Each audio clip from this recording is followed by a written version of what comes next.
Bom dia, bom dia, bom dia, pessoal. Obrigado pela presença. A gente está abrindo o palco Future Proof.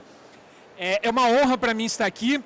Meu nome é Paulo Monsores, eu sou diretor de engenharia aqui na Vetex.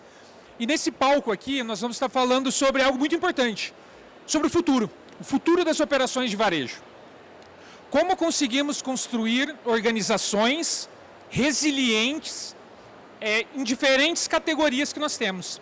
E o primeiro tópico que a gente vai falar hoje é sobre tecnologia. Hoje a tecnologia ela vem assumindo um papel extremamente importante dentro da tua organização. O time de tecnologia parou de ser um time de suporte ao negócio, mas um time que está junto com o negócio para crescer o negócio. E é sobre isso que a gente vai falar aqui, é sobre esse tema que a gente vai falar hoje. E a gente vai aprofundar especificamente num tópico que hoje vocês devem ouvir falar muito. Precisamos contratar desenvolvedores, precisamos contratar tech. E não é só sair contratando, né? Uma das maiores dificuldades que nós vemos hoje no mercado brasileiro é como você cresce o seu time de tecnologia de uma maneira sustentável. Como você garante que quando você está com 10, com 100, com 200, 300, você continua naquele modo startup, sabe? Que você sente, olha, tem entrega sempre, está todo mundo animado. Como você garante que você tem um time de alta performance? Sem triplicar os seus custos, né? A solução hoje tem sido contratar. Mas isso não resolve o problema. E para me ajudar nessa conversa hoje, eu tenho a honra e o prazer de convidar a Lívia, VP de produto da Nubank. Obrigado, Lívia. E eu tenho o prazer de chamar a Isela, VP de engenharia na OLX. Isela.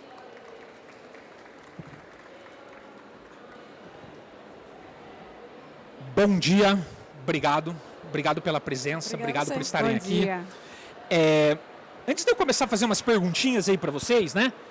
Eu adoraria ouvir, Lívia, nome, eu sei que eu já dei um spoiler, mas a tua role.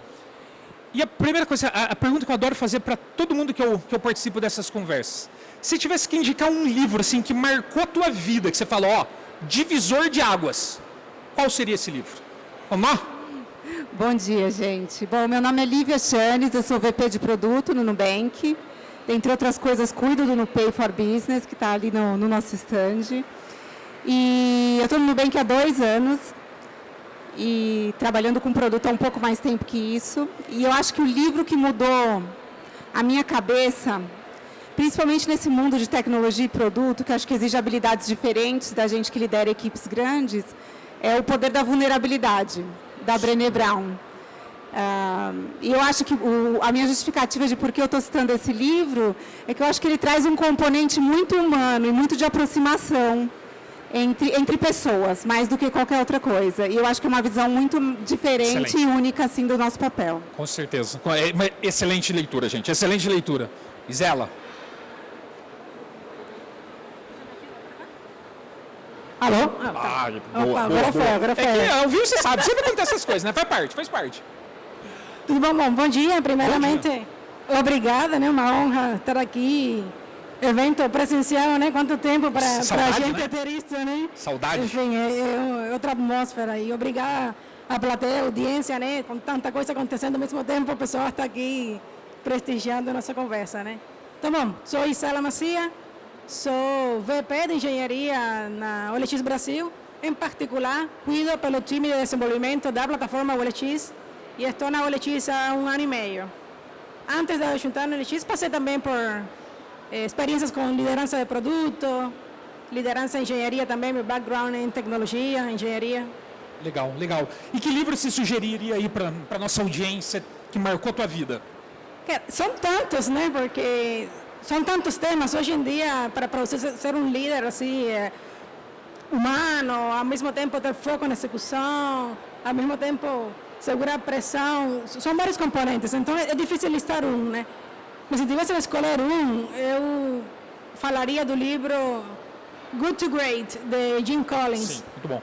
E esse livro ele me marcou por vários pontos, né? Porque ele foca muito em eficácia, foca muito em eficiência, foca muito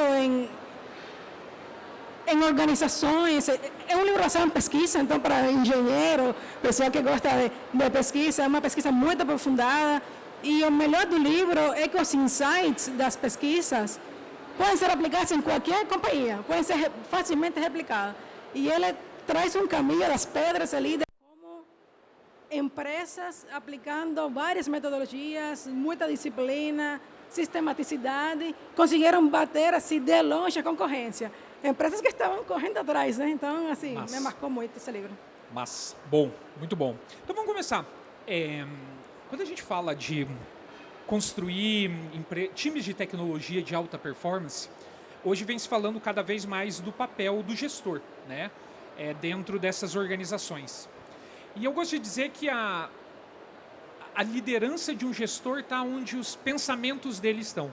Então, as atitudes dele, da pessoa que está nessa posição, impactam a organização de maneira exponencial, positivamente ou negativamente, né?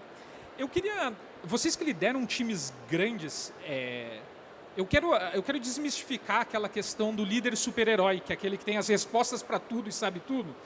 O que vocês fazem qual que é o check que vocês têm em vocês mesmos para falar, aqui eu estou influenciando positivamente, aqui, sabe aquele dia que você não está na sua melhor versão e você está tendo um impacto negativo na organização.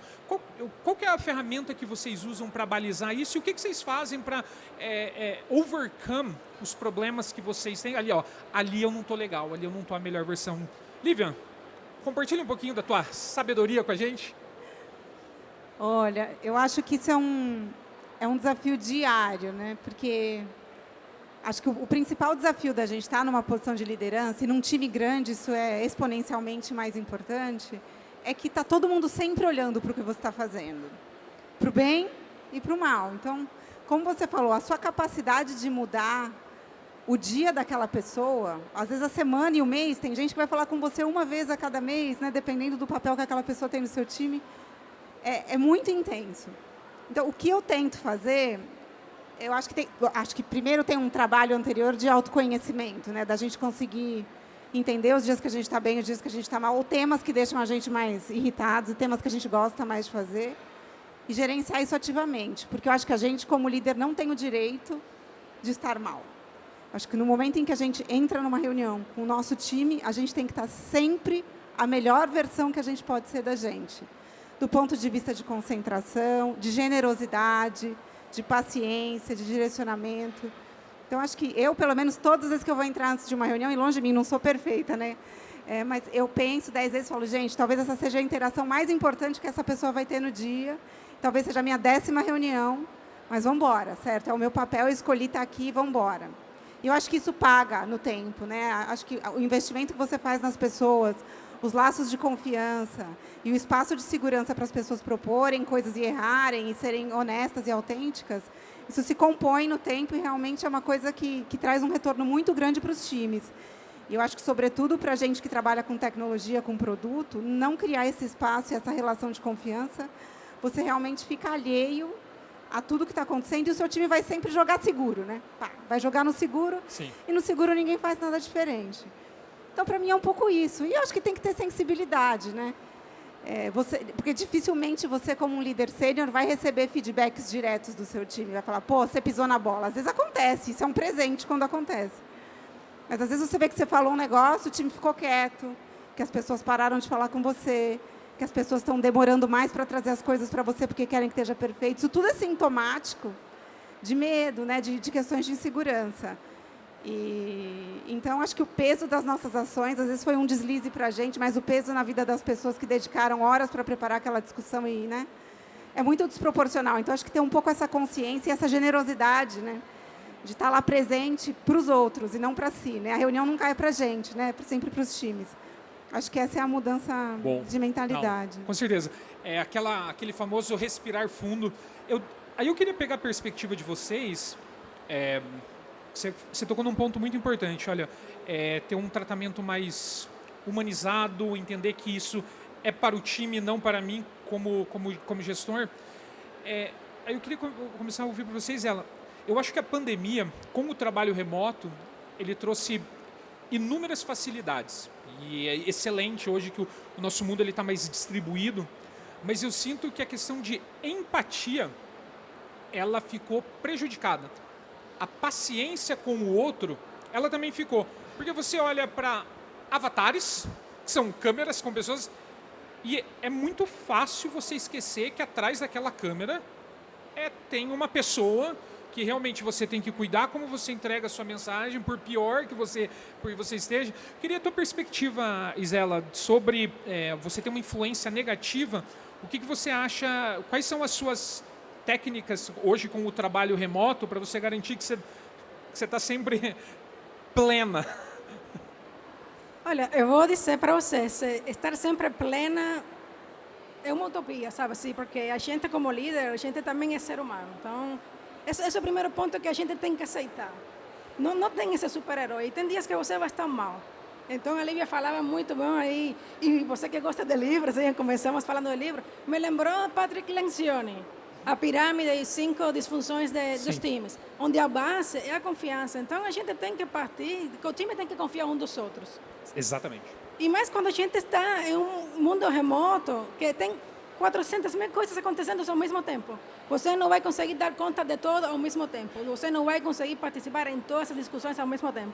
Então, você primeiro tem que empoderar os times, as pessoas, tem que ter aquele senso, aquele comprometimento, aquele senso de responsabilidade, e isso tem que ser um mútuo acordo. Então, assim, a base é a confiança. Então, quando você não está bem, na minha visão, você tem que ter a humildade e a modéstia e dizer, pessoal, hoje eu não estou bem. Hoje estou nessa situação, preciso mais de vocês, preciso que vocês me ajudem. Então, trocar esse desafio com o time, estar aberto, receber feedbacks, mas como você vai receber feedbacks? Né? A pessoa fica um pouco mais distante, mais frio. Cara, como líder, a gente tem que se aproximar do time. Então, eu reconstruí minha agenda. A parte mais importante da minha agenda são as conversas com o meu time. E quando eu falo meu time, não são as pessoas diretamente que eu lidero, os meus direct reports, não. Eu faço skip levels, mas eu faço one-on-ones com o CEO da empresa. Eu faço one-on-ones com os estagiários da empresa. As pessoas, quando têm onboarding, parte do onboarding é conversar comigo. Eu estou disposta, eu abro espaço na agenda. As pessoas, quando saem da empresa, a gente vai falar isso, né? Turnover, como que a gente quer se contrata, que é uma febre, isso. Eu também converso com as pessoas quando saem. Então, é muito importante, realmente, você passar para o time que você se importa com isso. E a forma que você se importa, não importa a agenda que eu tiver, eu estou aqui para você. Eu estou abrindo o meu espaço. E aí eu acredito muito na liderança, por exemplo, sabe? Walk the talk. Não adianta você ter uma cultura muito forte se você não pratica isso no dia a dia. Com certeza. Então, cara, para mim é como você fala. Então, que palavras você usa? As palavras são muito importantes, galera. As palavras têm muito poder. Então, uma coisa é, a Amy Webb estava falando há 2, 3 semanas lá no SXSW. Mudança climática, uma frase. Urgência climática, é outra frase totalmente diferente. Só a gente muda uma palavra. Então, é como você fala, como você age, como você se comporta, como você pergunta para o time, como você se aproxima, como você decide. A gente vai falar de contratação. Como você contrata? Como você promove? Que valores você considera na sua tomada de decisão? Então, é isso que o time vê o tempo todo. Se você é constante, pode ser um dia que você pisa na bola, mas alguém vai chegar e dizer, poxa, Lívia, eu acho que aqui não foi tão legal. Pô, Paulo, tu poderia ter feito diferente. Por quê? Porque você construiu esse ambiente de confiança. Então, para mim, é consistência. É um trabalho de formiguinha. Não acontece de um dia para outro. E assim, você pode perder muito rápido. Então, a consistência, a constância, a disciplina, para mim, é o que muda o jogo. Com certeza, com certeza. Tem uma frase que eu gosto muito, as pessoas elas te admiram pela sua competência técnica, mas elas se conectam com você pelas suas fraquezas. Então, a habilidade de... Porque quando está todo mundo no mesmo barco ali, tão sofrendo, aí que acontece a conexão. E não quando você mostra que você é a pessoa que tem as respostas, né? E aí, uma coisa que é interessante ver, e eu acho que é o desafio que vocês devem também estar passando, o time, quando atinge o estágio A e a gente precisa ir para o B, às vezes há necessidade de uma mudança total de comportamento. Não significa porque a gente atingiu sucesso e atingimos esse milestone importante que a gente tem que continuar fazendo o que estamos fazendo para atingir o próximo nível. Eu gosto de falar que os times, eles são como organismos vivos. Eles têm a tendência, eu estou procurando por propósito, eu estou procurando por carinho, eu estou procurando por afirmação. E, às vezes, e aqui é onde eu quero entrar, quando o time começa a crescer, e você vê comportamentos não saudáveis. Mas o time não consegue ver isso, e é onde entra o conflito, que é natural. A organização ela tem que ser desenhada para ter conflito. A organização não pode ser desenhada para estar todo mundo concordando. Vocês como gestoras, como vocês trazem essa luz para o time do tipo, não, aqui não está bom, aqui não estamos na direção correta, mas o time não, a gente está assim. Lívia, você já passou por uma situação dessa aí agora no Nubank que deu uma super crescida? Não, nunca na minha vida aconteceu isso. Olha, eu acho que esse talvez seja o maior desafio que a gente tenha hoje no Nubank, acho que em várias empresas que estão em fases de crescimento parecidas, né? De como você consegue equilibrar ao longo dessa jornada de crescimento dos times o senso de engajamento, de paixão, que só acontece quando os times são pequenos, quando existe um espírito de fundação ali, de dono, né? Versus você conseguir criar processos e transformar aquilo numa organização que escala, né? E a gente tem passado muito por isso, e acho que longe de mim aqui ser a dona da verdade, mas acho que alguns aprendizados. Primeira coisa, eu acho que mostrar para o time o porquê que as coisas não funcionam mais da forma como eles fizeram no passado. E ter uma motivação clara, né?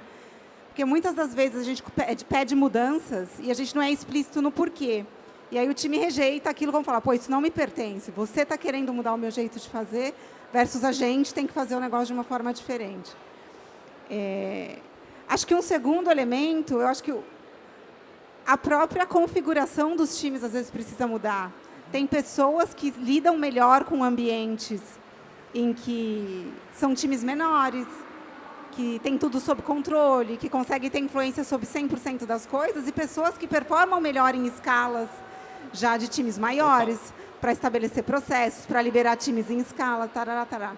Então, acho que você, como líder, conseguir também colocar as pessoas certas nos lugares certos e mover as pessoas à medida em que a organização muda de fase é super importante, porque acho que esse equilíbrio da pessoa estar feliz com o desafio e você, né, ter a estrutura é o que vai fazer a super diferença ali no dia a dia. Então, para mim, é um pouco essa a coisa. Acho que a gente querer mudar as pessoas, sabe? Falar, não, agora tem que fazer assim. Porque não adianta, uma organização que escala precisa de processo, precisa de mais planejamento, precisa de mais documentação, certo? Coisas que quando você está no início, numa fase muito inicial, são irrelevantes. E nem todo mundo gosta de fazer isso. E forçar, não, agora você vai ter que fazer isso. Total. Você vai perder as pessoas. Hoje os profissionais escolhem onde eles vão trabalhar. Então, acho que você ter a habilidade de criar espaços diferentes para as pessoas, onde elas possam fazer o que elas são apaixonadas e tirar o melhor de cada tipo de time, eu acho que é o que funciona. Força bruta, para um lado ou para o outro, eu acho que... Não. Força bruta, aí acontecem as taxas de turnover que a gente tem dentro de tecnologia, que estão altíssimas, né? Exato. Que aí é o principal desafio. E no LX, como que é, Laís? Bom, a Lívia fala e eu penso em vários livros aí, né? Porque aquilo que a gente falava é muita coisa, muita informação. Cara, no LX a gente teve um desafio muito, muito grande, né? 2020, a gente adquiriu o Grupo Zap, né? Uhum. A gente dobrou de tamanho na empresa. As pessoas não se conheciam pessoalmente. No meio da pandemia. Empresas de tecnologia, as duas, mas com suas particularidades. Como você faz uma integração? Estamos falando, não sei, centenas e centenas de pessoas. E foi duro. Imagino. E aí entra um pouco o que a Lívia falava, né? Então, topologias de times. Então, livro, Team Topologies, muito bom, por sinal. Aí você começa a entender, bom, qual deve ser a estrutura da minha organização? Como devem ser meus times desenhados? São times que têm contato direto com o usuário São times que são mais times de plataforma, são times que são mais times especialistas, são times que vão ter como desafio atender diretamente o negócio, e aí você começa a entender também os perfis das pessoas. O que motiva as pessoas, o que as pessoas querem como parte do seu desenvolvimento, o que a empresa precisa, o que o cliente está gritando que precisa, porque uma coisa é que eu quero e outra coisa é o que o cliente precisa e o que ajuda a empresa. A gente precisa ter muito claro ali esse tripé, né? E aí entra muito a cultura. Então, não, isto não vai dar certo. Mas, galera, a gente já experimentou. E aí na OLX Brasil, por exemplo, a gente tem um valor muito forte que é a experimentação. Tu já experimentou? E aí, o que deu? A gente tem outro valor muito forte que é dados. Tu tem dados com isso? Ou é uma geologia tua? Se tu está experimentando a geologia, ou tu está ali com evidência? Como é que está? Me fala um pouquinho. Então, a gente começa a partir de questionar, e não é instigar, mas é questionar de forma saudável, para a gente ter reflexões. E, eventualmente, os times vêm com uma perspectiva que você não tinha pensado. E você diz, caraca, é um insight legal, a gente precisa mudar aqui. Mas, às vezes, não, realmente, é este caminho que não é nem o que você tinha proposto, nem o que eu tinha pensado. Então, como que a gente também construi? E isso tem que ser feito em uma escala. Então, é aquilo, ter os papéis, as responsabilidades muito bem definidas, ter as pessoas certas nos lugares certos, para que a galera também seja empoderada a tomar decisão. E sim, a gente vai errar, mas como que a gente identifica esse erro rápido? Como que a gente pivota rápido? É isso o segredo, sabe? Porque dizer que a gente vai ter zero erro é uma forma de se enganar. A gente put the blame, como que se diz? Trazer consequências negativas para erros por riscos que a pessoa está assumindo por ir no desconhecido, também não é legal. Então, é um desafio, sabe? Mas é o dia a dia, é a cultura, é o valor, o que você valoriza, o que você reconhece. É isso que faz a diferença. Outro tema que eu vejo também, Zela, não sei se você concorda, conforme os times vão crescendo, sempre aparece a questão de autonomia. Nós estamos perdendo a autonomia, a gente não consegue decidir mais. O segundo é transparência. Autonomia e transparência. Eu nunca trabalhei numa empresa transparente, porque sempre reclamam. Exatamente. E aí, esse negócio de autonomia, eu acho super importante a autonomia, tá? Não me entenda mal, acho que é a coisa talvez mais fundamental que a gente tem que preservar nos times. Mas ele é mega mal interpretado, porque as pessoas dizem, eu não tenho autonomia por quê? Porque eu queria fazer isso e não posso. Mas autonomia não é você fazer o que você quiser da sua cabeça, certo? Ninguém faz o que quiser na cabeça, nem o Davi faz o que ele quer na cabeça, certo? No Nubank. Então, acho que desmistificar um pouco isso para os times, e eu acho que estabelecer princípios para que eles possam se governar, sem você ficar interferindo no dia a dia, em tudo que eles fazem, mas ter alguma orquestração, né? E espaço para eles poderem cometer os erros, fazerem testes, etc., mas de forma controlada e orquestrada, né? Eu acho que essa também é um... Com certeza. O que a gente sente, eu queria a perspectiva de vocês, aquele forma de pensar, de estar sempre aberto. Às vezes eu sinto que com o crescimento, porque a mudança ela gera desconforto. Então a primeira questão precisamos criar organizações que estão confortáveis com o desconfortável, que é super incômodo, é incômodo. E aí, a Renata Lorenz, ela tem uma frase muito boa, que é a nossa VP de produto, que ela fala, nós estamos procurando ser ouvidos ou obedecidos. Que existe uma questão muito diferente dentro da tua organização, aonde você consegue estimular a questão do, não, você foi ouvido, mas não significa que vai ser obedecido. Né? E aí vocês tocaram num tópico super importante, que é até a próxima questão, que é sobre cultura. Eu tive a oportunidade de morar 4 anos na Alemanha, quando começou, Berlim é um hub de tecnologia, quando Berlim começou a dar aquela explosão no setor de tecnologia. E tinha uma empresa de e-commerce, que é uma referência na Europa, eles foram de 170 colaboradores para 750 em um ano. De chegar ao ponto das pessoas serem contratadas e não terem o que fazer. O que você faz? Não sei. Não estou tentando achar coisa para fazer. E aí, conversando com os executivos lá sobre as lições aprendidas que eles tiveram, eles falaram, Paulo, a gente era uma empresa que um dos nossos valores era entregar. Shippar para a produção. A gente era olha, muito drivado nesse valor. E a gente se perdeu. Com o crescimento, a nossa identidade foi perdida. Então a pergunta que eu queria começar por vocês é, como líder, como você age como guardiã da cultura no seu dia a dia dentro da empresa? Boa pergunta, né? E voltando ali a experiência que a gente teve durante a pandemia e de integração, que tem suas dores, o crescimento tem dores, né? A pessoa quando cresce, vira adulta, tem dores de crescimento, né? Eu lembro que a gente fortaleceu muito a comunicação, muito. Eu lembro de toda sexta-feira o nosso CEO fazer portas abertas, toda semana, com toda a organização, qualquer tipo de pergunta. Ali veio qualquer pergunta que você possa imaginar, a pessoa fazia. Então, assim, fortalecer a comunicação em todos os níveis é extremamente importante.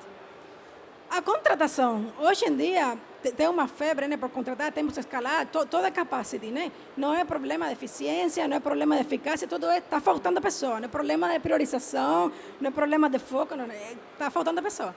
Então, para mim, essa contratação, a skill técnica, ela é muito importante, sem dúvida alguma. Mas a skill técnica é uma coisa que você, rapidamente, você consegue desenvolver. Se a pessoa está afim, se a pessoa tem aquele brilho no olho, se a pessoa tem essa fome, ela vai aprender rápido.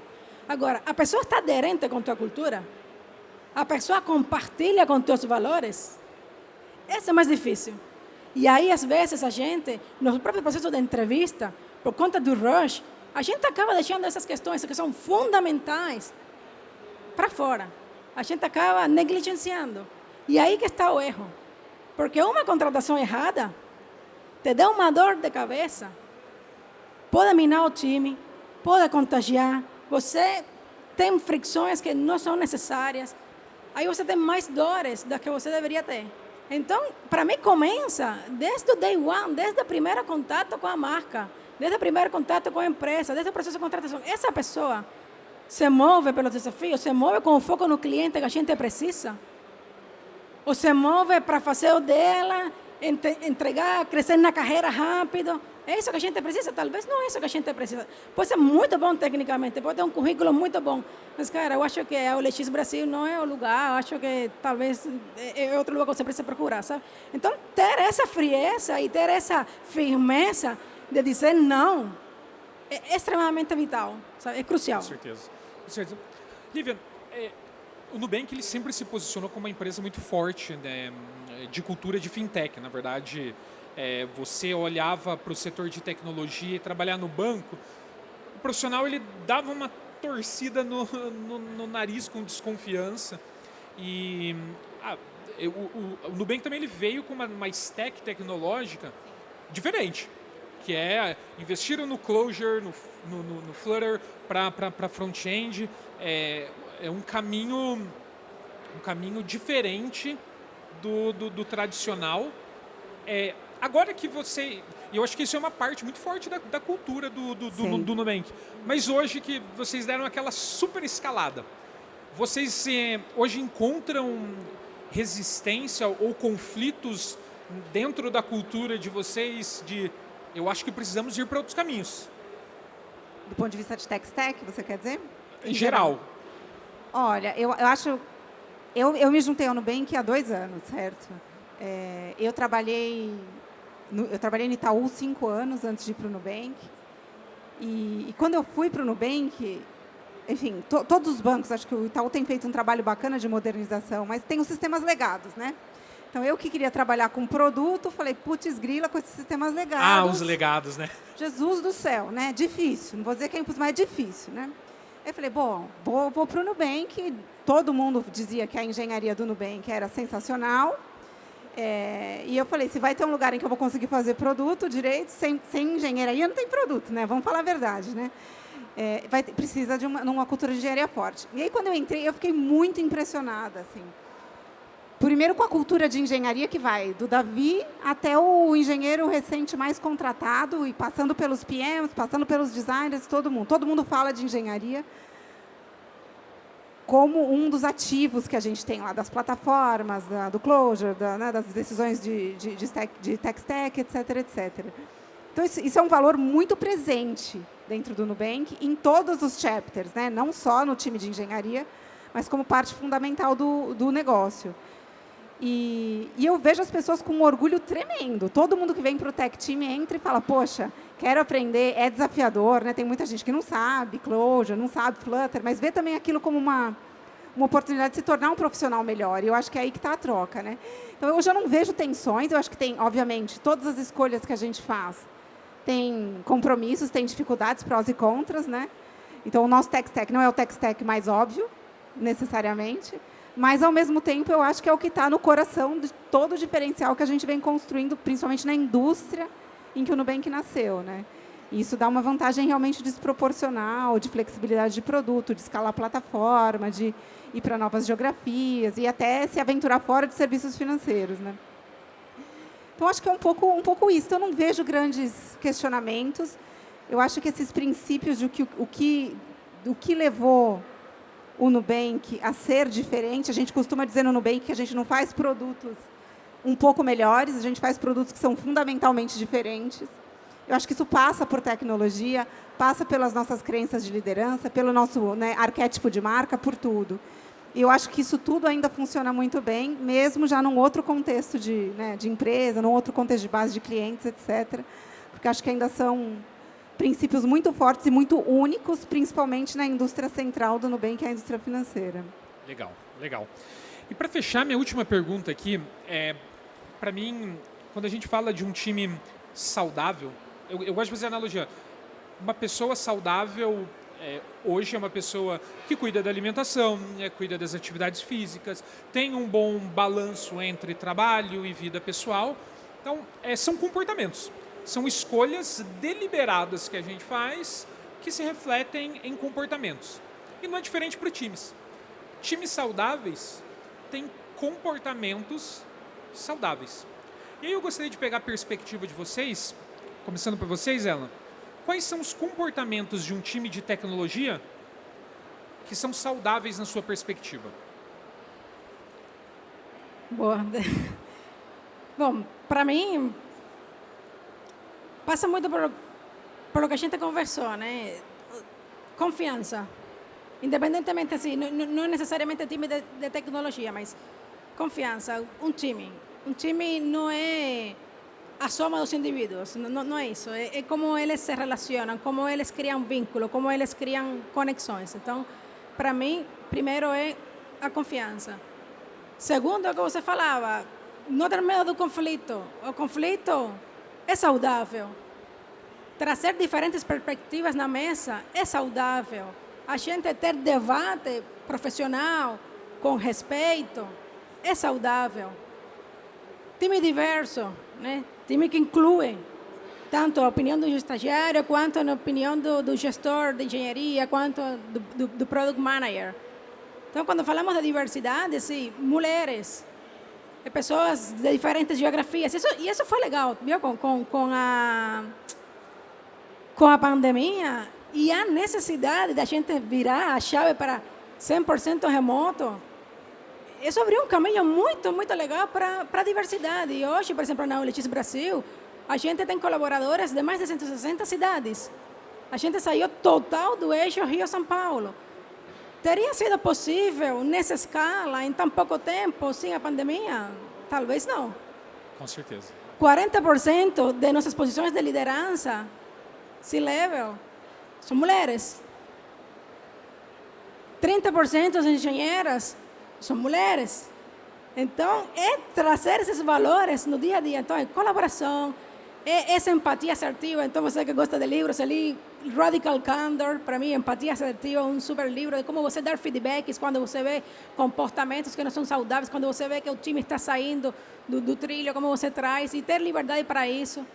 É o time trabalhar de forma saudável no sentido de o time está com muito toil, o time está com problema de qualidade, o time não está entregando porque o time está com muito backlog, estamos fazendo muita coisa ao mesmo tempo. A gente está mantendo foco, a gente está entregando, ou a gente entregando para entregar, ou a gente realmente está entregando resultado. Assim, a gente tem que ter também métricas, né? Porque uma coisa é o que o time acha e outra coisa é o que realmente está acontecendo na prática, até para conseguir diagnosticar qual é a causa raiz, para conseguir dar o tratamento que é necessário. É um problema de capacity, é um problema de skill que o time não tem, é um problema de treinamento, é um problema de comportamento, de atitude, é um problema de ter a pessoa, engenheiro super bom, mas trabalhando com a stack errada. Com certeza. Trabalhando no desafio que não motiva ele. Então, você como líder, primeiro ponto tem que se aproximar, tem que entender, tem que sair, olha, eu sou líder, estou aqui em cima. Não, você tem que descer, você tem que entender, você tem que respirar a atmosfera. Então, para mim, é um pouco isso, descer do palco, foco na execução, ter essa disciplina, a colaboração, fomentar esse ambiente diverso, esse ambiente de construção, esse ambiente de conflito saudável, esse ambiente de responsabilidade, é isso. Adora, né? Um livro do Accelerate, eles escrevem: não existe um time de alta performance sem diversidade. É um requisito. Mas, Lívia, para a gente encerrar, eu adoraria ouvir seus 2 cents sobre esse tópico, comportamentos de time de alta performance. Olha, eu concordo com tudo que a Isela trouxe. Eu vou trazer um elemento adicional, assim. Eu acho que um time que não tem ousadia não vai a lugar nenhum. Como diz o Neymar, né? Ousadia e alegria, né? Exatamente. Então, e eu acho que você permitir, e você como líder dar o exemplo de que os times precisam ousar, precisam tomar risco, seja do ponto de vista de, pô, vou fazer essa solução técnica diferente, vou fazer esse produto diferente. Pode dar errado, mas se der certo, vai dar muito certo. Existem, acho que tem muitos artigos novos, né, literatura nova de produto, falando que não existe ganho desproporcional, né, se não existe incerteza envolvida. Então, a gente quer criar empresas exponenciais, né, com um valuation enorme, mas a gente não quer ter risco. Não dá, certo? Precisa abraçar isso e precisa fazer com que os times abracem isso. Porque, senão, você sempre cai ali no lugar comum, né? Os meus times, às vezes, vêm falar comigo e aí estão planejando teste, não sei o quê, e falam: ah, Lívia, não, a gente fez assim. Eu falo: mas por que você fez o teste desse jeito? Por que a gente não rola alto e vê o que dá? E aí, às vezes, eles respondem: ah, tem uma expressão em inglês, né? Em português seria o seguro morreu de velho, né? Eles falam: better safe than sorry, Lívia. A hora que eles falam isso, eu falo: pode parar. Se a gente entrar nessa, nós não vamos a lugar nenhum. Eu falei: se a gente não estiver errando nunca, significa que a gente também não está acertando nunca. Exatamente. E acho que empurrar o time para pensar diferente, para ousar, eu acho que é essa a transformação que a tecnologia tem feito no mundo. Se a gente perder isso, eu acho que a gente perde o propósito de qualquer profissional que trabalha com tecnologia vai querer fazer, né? Seja no setor que queira, na empresa que queira. Acho que se a gente perde isso, é muito difícil você ter o coração das pessoas no que elas fazem. Total. Nossa, excelente. Zela, Lívia, muito obrigado pela participação de vocês. Eu adorei conversar com vocês. Eu gosto de sempre falar, toda vez que um líder gets better, everyone gets better. Muito obrigado pela presença. Obrigado pela presença de vocês aqui. A gente encerra essa primeira conversa aqui. Muito obrigado. Espero que tenha sido proveitosa. Eu espero que vocês tenham um ótimo VTEX Day.